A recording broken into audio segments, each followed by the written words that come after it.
اگر آپ چینل پر پہلی بار آئے ہیں تو ابھی سبسکرائب کر کے بیل آئیکن پریس کریں اور رہیں باخبر۔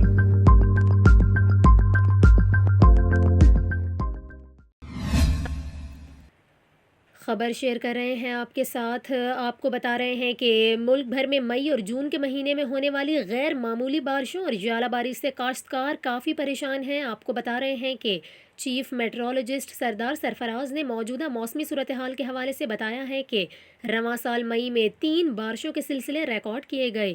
1987 کے بعد سے مئی کے مہینے میں اوسط سے زیادہ بارشیں ریکارڈ کی گئی ہیں، جبکہ محکمہ موسمیات کا یہ بھی کہنا ہے کہ رواں ماہ جون میں اوسط سے زیادہ گرمی کی توقع ملک کے کسی بھی علاقے میں نہیں ہے۔ جون کے پہلے کچھ دنوں کے علاوہ موسم معمول کے مطابق رہے گا۔ اس کے علاوہ آپ کو یہ بھی بتائیں کہ ملتان میں آم کے کاشتکاروں کا یہ کہنا ہے کہ شمالی پنجاب میں 45 اور 46 ڈگری سینٹی گریڈ درجہ حرارت آم کی فصل کے لیے بہترین ہوتا ہے۔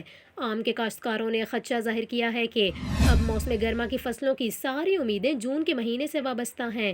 اگر جون میں بھی اپریل اور مئی والی صورتحال رہتی ہے تو پھر ان فصلوں کا خدا ہی حافظ ہے۔